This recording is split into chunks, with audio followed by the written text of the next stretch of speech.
Bonjour à tous. Aujourd'hui, on va s'intéresser à une petite baie rouge qui fait beaucoup parler d'elle, la baie de goji. Mais attention, on va aller bien au-delà de l'étiquette un peu facile de super aliment pour décoder ce qui se cache vraiment à l'intérieur. Alors, la question qu'on se pose tous, est-ce que cette baie si commune pourrait vraiment détenir un secret pour la jeunesse de nos cellules? Pour le savoir, il faut oublier l'image du simple fruit séché qu'on grignote. Non, on va plutôt la voir comme un code biologique, une sorte de programme qu'il faut déchiffrer. Ok, voici le programme pour cette analyse. On va d'abord voir le potentiel caché de cette baie, puis on plongera dans son plan moléculaire. Ensuite, très important, le manuel d'utilisation pratique, comment l'améliorer avec des power-ups stratégiques, et bien sûr, on terminera avec le score final et les avertissements. Allez, on commence. Alors, première étape, le potentiel caché. La baie de goji, c'est vraiment bien plus qu'un simple super aliment. Si la science s'y intéresse d'aussi près, c'est pour des raisons, disons, très ciblées. On parle ici de la protection de notre génome, de notre vision et de notre système immunitaire. C'est là, dans ces domaines précis, que ça devient vraiment intéressant. D'accord, mais qu'est-ce qui concrètement lui donne ses propriétés? Pour comprendre ça, il faut vraiment plonger au cœur du réacteur, au niveau de son plan moléculaire. Et au centre de ce plan, on trouve un composé au nom un peu barbare, les polysaccharides de lithium barbarum, ou LBP pour faire plus simple. Alors les LBP, ce ne sont pas juste des nutriments, il faut vraiment les imaginer comme des messagers, des porteurs d'informations qui vont parler à nos cellules et leur envoyer un signal très clair, un signal de jeunesse, de bon fonctionnement. Et concrètement, qu'est-ce qu'ils font ces messagers? Eh bien, ils agissent un peu comme une équipe de maintenance de pointe pour notre corps. D'abord, ils protègent nos protéines contre ce qu'on appelle la glycation. En gros, ils les empêchent de caraméliser et de vieillir prématurément. Ensuite, ils défendent nos cellules contre l'oxydation, la fameuse rouille cellulaire. Ils stabilisent aussi les télomères, vous savez ces petits capuchons qui protègent nos chromosomes. Et pour couronner le tout, ils activent une voie de la longévité bien connue des scientifiques. Franchement, c'est une sacrée fiche de poste. Mais attention, les LBP ne travaillent pas en solo, c'est un vrai travail d'équipe. Ils sont épaulés par d'autres composés super importants. On a la zéaxanthine, qui est un allié précieux pour les yeux. On a aussi le duo de choc vitamine C et bêta-carotène. Et en plus, 18 acides aminés différents. Bref, c'est une véritable formule complète.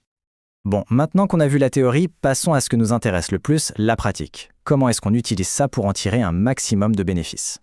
Alors là, attention, il y a une petite subtilité à connaître. Le paradoxe de la baie de goji. Quand elle est sèche, elle est très concentrée en sucre et elle contient aussi des solanines, un peu comme les tomates, qui peuvent irriter certaines personnes. Mais pas de panique, la solution est vraiment toute simple, presque trop simple. Il suffit de les faire tremper. Et ce petit geste de 15 minutes, ça change absolument tout. C'est le temps qu'il faut pour que les baies se gorgent d'eau, qu'elles se réhydratent complètement. Le résultat, elles deviennent beaucoup plus digestes. Et surtout, les fameux LBP et tous les autres composés sont libérés et deviennent beaucoup plus faciles à absorber pour l'organisme. C'est une étape clé. Ok, parlons dosage et qualité. C'est super important.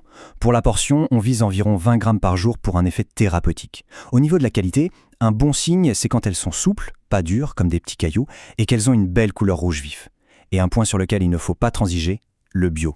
C'est impératif, parce que les baies de goji conventionnelles peuvent être chargées en pesticides.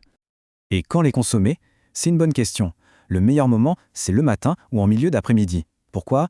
Parce qu'elles ont un effet dit adaptogène, c'est-à-dire qu'elles aident le corps à mieux résister au stress de la journée. Par contre, on évite le soir, surtout si on est sensible, car leur petite énergie pourrait potentiellement perturber le sommeil.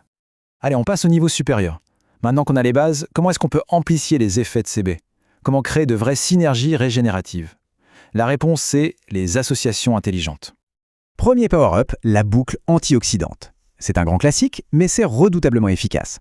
L'idée, c'est d'associer les baies de goji, riches en vitamine C, avec des amandes, riches en vitamine E.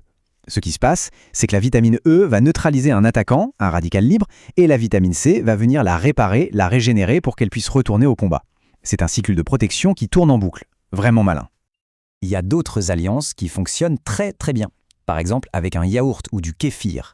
Là, les LBP des baies de goji vont servir de nourriture de luxe, de prébiotiques pour nos bonnes bactéries intestinales. Une autre association géniale, avec le thé vert. Ça, c'est pour une protection maximale des lipides de notre cerveau. Et ça nous amène justement à la méthode ultime. Voici donc la méthode Gold Standard, celle qui est directement inspirée des habitudes des centenaires de la région de Ningxia, le berceau du goji.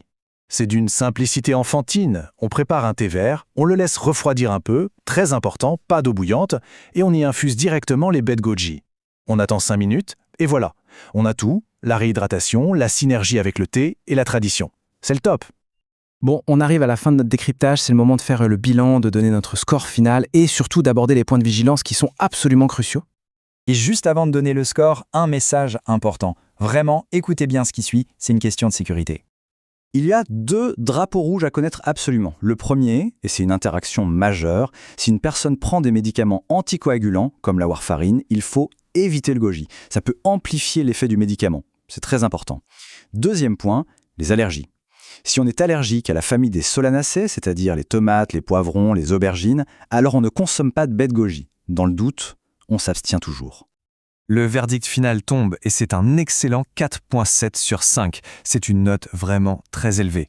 Pourquoi pas 5 sur 5 ? Tout simplement à cause de ces quelques contre-indications qu'il faut absolument respecter. Mais en dehors de ça, le profil bénéfice/risque est juste exceptionnel. Alors pourquoi une note aussi haute ? Parce que la baie de goji, ce n'est pas juste un supplément qui apporte des vitamines et des minéraux. Non, c'est bien plus que ça. C'est ce qu'on pourrait appeler un aliment entier, un aliment code, qui cible très spécifiquement la protection de notre bien le plus précieux, notre information génétique. Et ça nous laisse sur une question assez vertigineuse, non ? Si un aliment peut être aussi précis, s'il peut agir presque comme un programme informatique, quels autres codes naturels attendent juste qu'on vienne les déverrouiller ? On a l'impression que la nature n'a pas fini de nous livrer ses secrets. Voilà, c'est tout pour cette analyse. Merci de nous avoir suivis.